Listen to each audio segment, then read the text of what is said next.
Hi, Elisa. Thanks so much for joining us today to talk about your career and how you have used your languages. You've very kindly already written a blog for us about your year abroad, and this video is a follow-up to that blog. So if anyone listening who hasn't yet read the blog, the link is in the description for this video, but also is available on our UniCam Careers blog site. So first off, Elisa, if you could please talk us through your career since you graduated and the role that you're doing now, that would be great. Brilliant. Well, thank you so much for inviting me to join you, Krista. It's really lovely to be here. So the careers service, Cambridge, really has sort of helped me quite a lot in my career, sort of either directly or indirectly. So first as well, also a big thank you to Cambridge and to the careers service. But I think really the past 10 years since I graduated have been spent jumping between countries and in and out of jobs in the art world and museums, and then on the other side of the coin, for me at least, education and languages.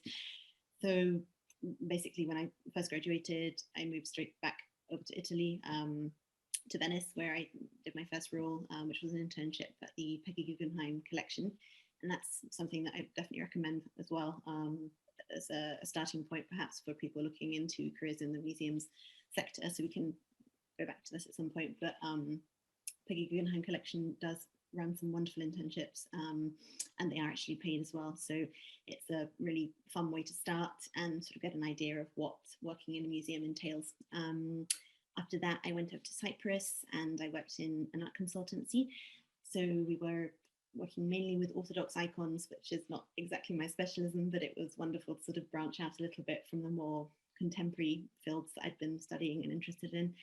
And we culminated that experience with an auction of icons and contemporary Greek and modern Cypriot art as well. So I had a bit of an experience in museums, a collection, and an art consultancy. And then after that, I came back to London to work at the Ben Uri Gallery and Museum, which is a wonderful collection of Jewish and emigre artwork here in London in St. John's Wood. There, I started off with an internship, but after that ended after 3 to 4 months, I was actually lucky enough to be offered a part-time job there. So really that meant that I could get a really sort of strong first sort of idea of what a working museum with frequent exhibitions and programming was like. And also being a very small museum, it was fantastic to be able to take part in lots of different areas. And it really did shape quite a lot of my ongoing career after that as well. So that was for around a year and a half that I was working there. I took a couple of months away as well to move over to Vienna, to work in Sotheby's, do an internship in Sotheby's auction house in Vienna in the Austria and Hungary branch.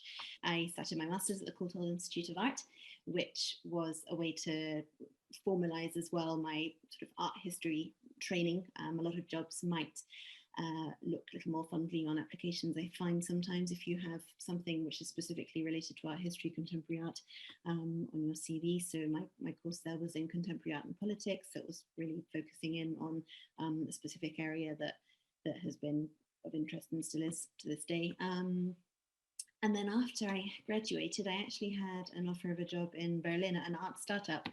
But unfortunately, the company went into liquidation. And so I then had to find something quickly, which took me over to Russia for 6 months to work in a educational consultancy, teaching English and French to Russian children and sort of shaping them to eventually attend boarding school, university in English-speaking countries. So that was a little skip back over to languages again. And when I was brought back to the UK by personal reasons after that, I found a wonderful job through Cambridge Career Service in Cambridge again, working for a company called ELT Tiger, which makes fantastic language learning tools using a really innovative learning technique.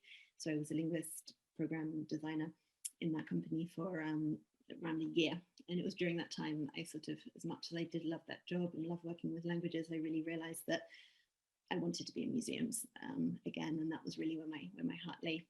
So I moved then on to the Victoria and Albert Museum in London for the next 2.5 years, where I was assistant curator and researcher for one of the blockbuster museums about revolutions in the 1960s. And straight after that, I had the wonderful opportunity then at the British Film Institute to be curator of the posters, stills and designs collections. So that was sort of really taking this love for paper collections that I gained from the V&A, from the Benori Gallery, and got to look after a fantastic national collection there. And it was when that finished that, again, I sort of, the lingering desire to move back overseas sort of crept back in, and I moved over to France to work in a museum and cultural heritage touring company. So we were taking some of the top American museums, their directors, curators, benefactors, on trips to visit art collections, museums, artists, aristocracy all around Europe and the Middle East.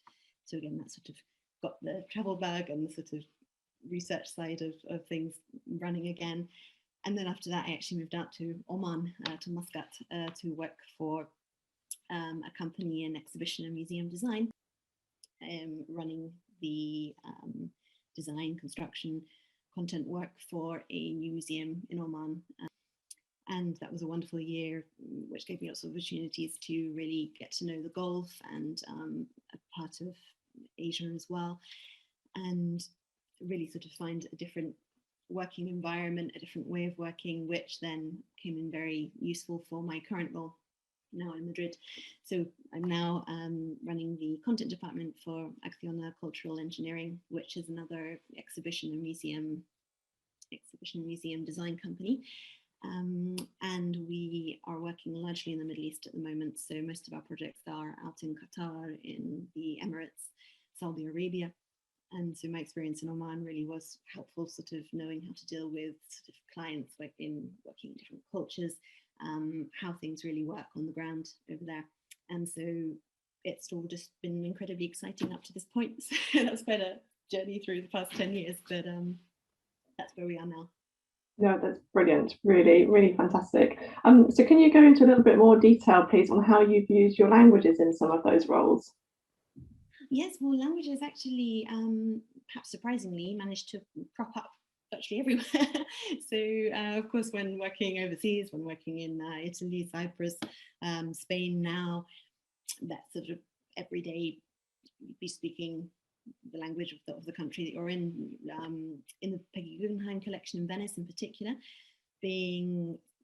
Venice being such a very sort of tourist heavy city destination, and the collection there as well also being very very visited by people from all over the world.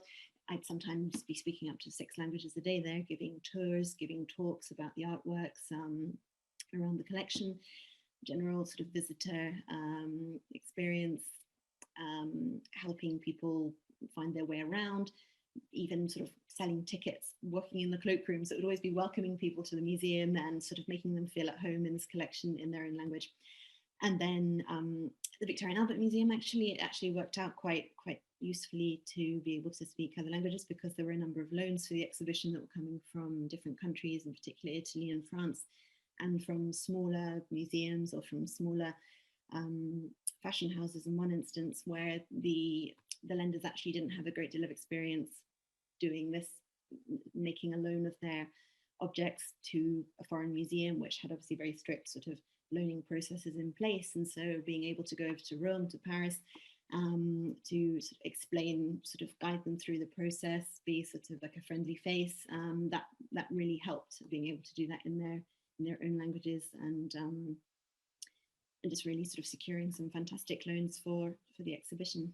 And then in Oman, I think Arabic actually didn't come in particularly useful. I don't really speak a lot of Arabic, but I think knowing pleasantries and sort of being able to be polite in Arabic is sort of something that really helped, just in terms of client relationships, contractor relationships, being able to just sort of show that you were willing and welcoming in Arabic was something that came in handy. But anything beyond that, unfortunately, I've not quite managed to improve my level yet. And then here in Spain, of course, Spanish is our everyday working language in the office. English does crop up quite a lot because of our clients being in the Gulf region, but on the whole, we speak Spanish all the time here. Brilliant. I know something that you were talking about in your blog was contacts that you had made. And on the topic of sort of networking and making contacts, what is your secret on how to do this? And how has this helped you in your career? And in particular, is this a benefit in the museum and heritage sector, would you say? Mm. I mean, I think networking is, whether you like it or not, usually quite a useful tool in most sectors. I would imagine sort of the more people you know that you're able to meet and to sort of get along with, charm as you will, it's always going to come in handy. Interpersonal relationships are key in probably the majority of jobs. I think in the art world and the museum sector, it's particularly useful in part because of well, there's not quite as many jobs as there are people who want them. And so I think if you're able to go that sort of little extra mile and to sort of make contacts, it really can help you along the way, just to sort of not just by knowing the right person. I mean, of course, that's nice in every circumstance, but it's more about being able to know who you can call for advice on something. It might be that you're working on a production, or you need some expertise when writing a text on something. So, of course, comes in handy for that. But on the whole, when it comes to networking, I think it's something that obviously induces quite a lot of anxiety in some people. But equally, you've just got to remember that the people that you're reaching out to, that you're meeting, they were starting off at one point as well. They've sort of often, they will have needed to have made contact with other people throughout their careers, and everyone hopefully is happy to help anyone who just needs a little bit of advice or sort of being shown the way. I think conferences and events are obviously a wonderful way, and particularly when that was a bit more possible, and hopefully will return to being so in the nearest future, that's a great way to sort of meet people. And even though it's nerve-wracking, everybody's there essentially with the aim of networking. They might be there to give a paper, to listen to a paper, but it's also about all of the coffee breaks and the lunches and sort of having a moment to really converse with other people in your field and find out what's going on, but also where you might be able to help each other out with something. On the whole, I think it's just about confidently introducing yourself and really just finding that common ground. And most people, as I say, are very happy to really sort of connect and take it from there. Absolutely. So true. It can feel really uncomfortable, but as you say, the benefits far outweigh the risks for sure. Can you tell us a little bit more about the museum sector and its job market? Yes, well, museum sector and job market, there's so much going on that when I'm in the museum sector, it's sort of the arts sector, the heritage sector as a whole. I think most people often think, I mean, I certainly did before I started any internships in the first place, museums, curating, but actually there's just so much more there. There's obviously the whole sector. I mean, museums are just a part of it. You've got exhibitions, you've got auction houses, art galleries, art advisories. So there's the whole sides of it. There's more the commercial sector and then of heritage, and then there's also the sector which is public and more about serving the public. So there's such a wide range of roles to look into that I think it's very easy to get caught up on the idea of museums are for making exhibitions or for managing the collections, which is a huge part of them. But there's also so much more that goes into it. There's the education departments, there's the conservation department, there's visitor experience, there's the archives and libraries. There's all sorts of different roles involved in a museum. In art galleries, you can see there might be more sales involved. So there's obviously the commercial side of having to sort of talk people around and be able to sort of to sell a work, but equally you've got to know all about the history of it as well. There's a really, I think there's really something for everybody. I mean, even press, marketing, so on, things that you might be able to transfer from a different sector. I think all that mainly matters is that you come in with a passion for what you're working with in the first place, and that's museums, and that's sharing culture and heritage with the public and allowing us all to sort of learn from it and participate, and really thinking of the museum and the art world in general as more of a participatory space and not just somewhere to sort of go and visit and look at and then leave. In terms of the job market itself, in the UK, I think we've got a very strong museum job market. As I said, unfortunately, there's always going to be fewer jobs than there are people who want them. But there is a great deal of variety in the UK. You've just got to have a look at some of the different careers boards, some of which are dedicated to museums specifically, and you'll see that there's such a long list of new positions going up every month. I think also considering working abroad is something that obviously broadens the horizons a little bit more. There's a few different kinds of roles available there, but there's a slight issue in some European countries I think is probably worth pointing out here, is that the museum sector in France and in Spain and Italy in particular is largely available to people who've taken state exams. So it's not something where you might be able to just send in your CV and sort of go through the interview process. So there's other considerations there if you're looking at working abroad in a museum, just checking out what the prerequisites might be for that sector.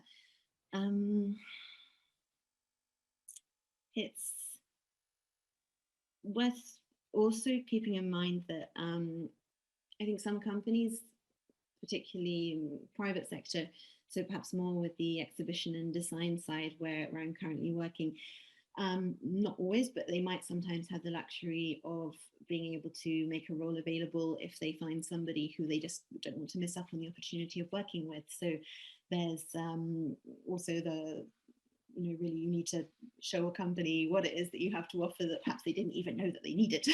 so there's another thing there. I think as MML students in particular, really it's about also using what sets you apart from other students and other graduates.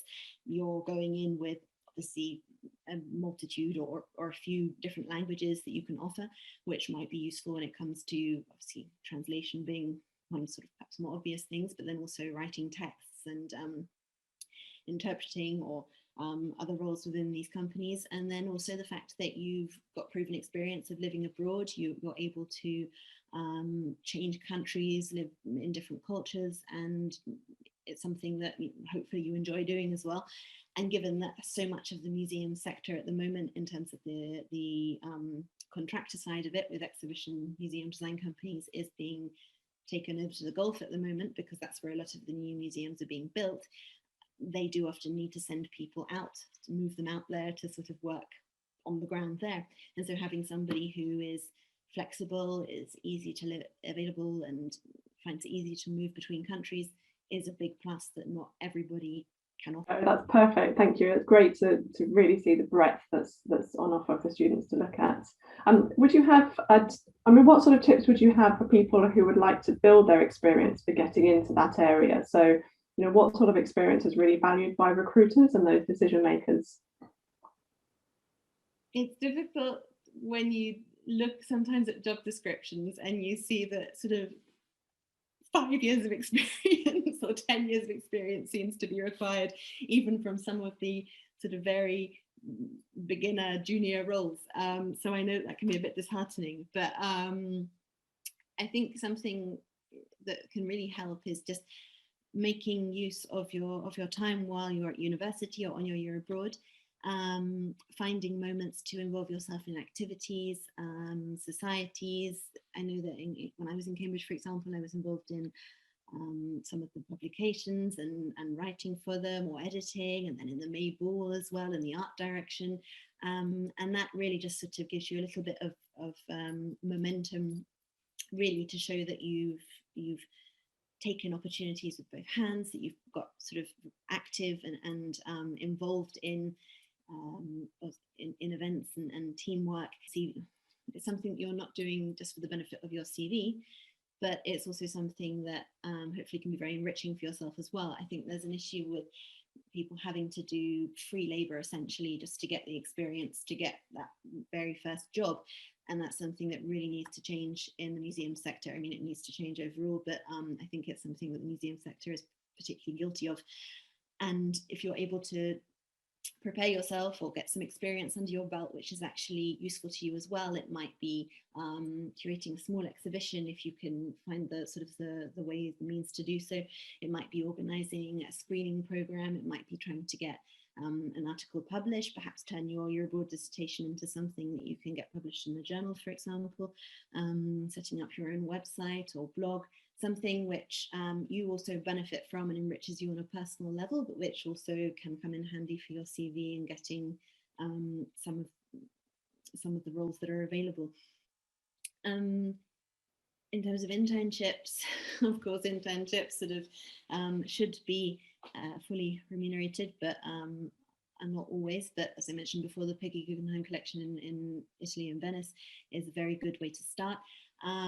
There's also various curatorial programs available in different places. I've got a few names of places. If anyone are interested, I can put you in touch there. But there are a few different programs where you can, not necessarily at master's level, but I mean, that's another option as well, to go on and do a master's and really delve deep into what it is that you sort of might want to move into afterwards career-wise. But looking into what is available. And when it comes to masters and studying abroad as well, it's good to know how fees are not quite so challenging as they are in the UK now.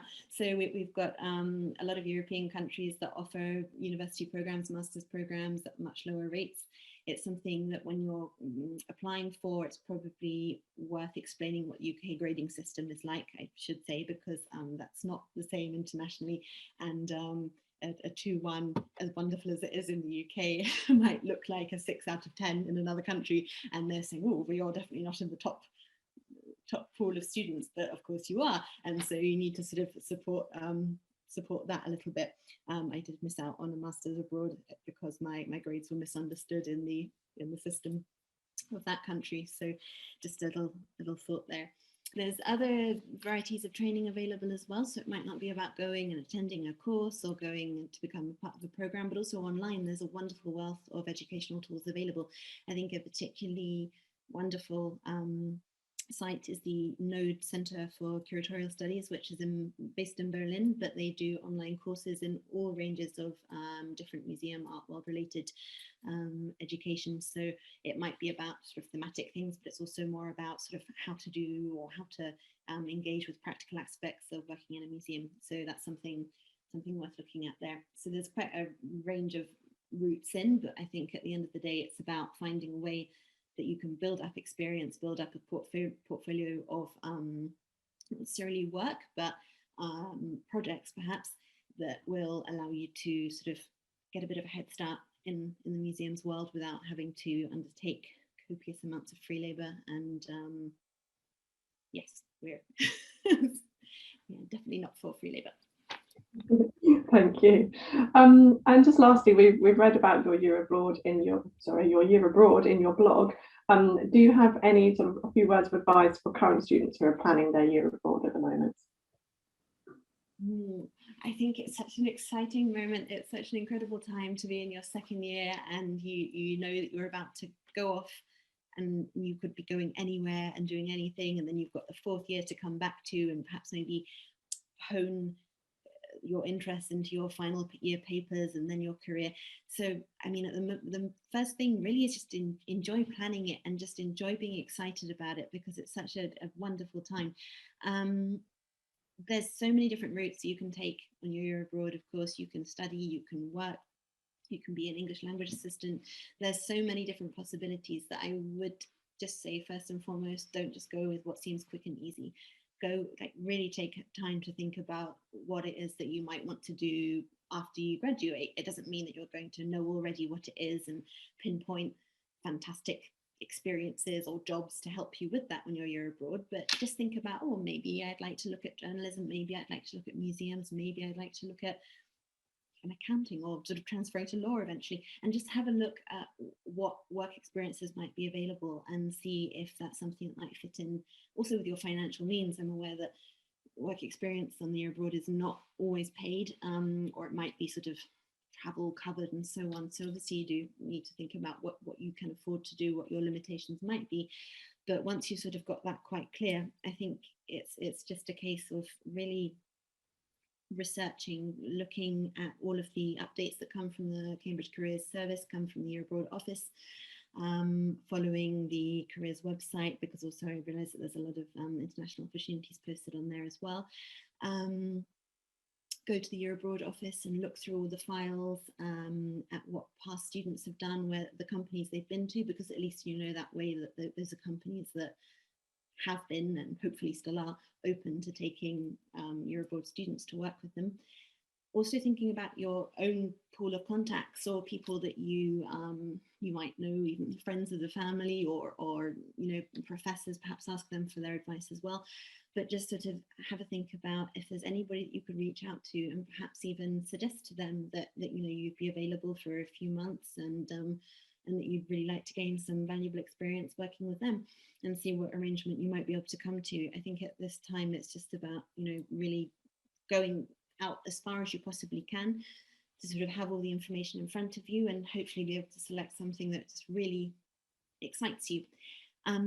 If you also look at companies where previous Cambridge students are working now, if they're working abroad, I think often like the Cambridge link is something which sort of is helpful to sort of, I think an ex-Cambridge student probably, I mean, I know that I would, if I could help somebody going off in the year abroad, give them a hand and say, okay, well, you can have a bit of work experience sort of shadowing me, or there's some availability to do even perhaps a little bit of project work. It might not even be a full-time job, but I think that there's that network there which really you need to make good use of. When planning in second year as well, when you're looking at your paper options, there's a wonderful array of additional language papers that are offered by the MML faculty. When I did Modern Greek in my second year, the introductory paper, I just sort of thought, right, I need to go to Greece or Cyprus now. I really, really want to continue with this language. And when you think about, you've got a whole 15 months if you want to, from finishing second year and going back into fourth year. If you can make that work, use all that time. I used it from the very end of second year until the day before fourth year, and I couldn't be happier with that. I had various factors that sort of fell into my favor, which helped make it possible. My Greek professor helped me get into a School of Modern Greek at the University of Cyprus, for example. So through contacts, I did have a little bit of a head start there. And then through jobs that were set out through the Year Abroad office, I got in touch, and I was lucky enough to be given some work experience in Rome and in Madrid as well.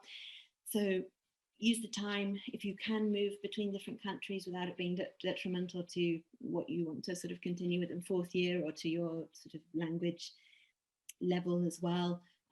You might think, I want to just focus on one language, one country, or a variety of countries. If it's Spanish, for example, and go to Spain and go to Argentina, I don't know, and just really focus in on that one. But I think for me, maybe I did a bit too much of the other extreme of jumping from Greece to Cyprus to Italy to Spain. But it was just brilliant. It gave me so much of an opportunity to see where I might want to live longer term, or where I might want to go back to. And of course, the different things that I did in each place really did help with that planning as well. So just make use of all your resources. Start thinking about it from the beginning of second year. Don't leave it until the last minute. I think the obligation is that you spend 9 months or so is the minimum requirement on your year abroad. So perhaps try and look at getting that time sorted out as sort of, you know, safety. You have to meet that requirement, and then think about how you might want to use the 6 months that remain, and just enjoy the time.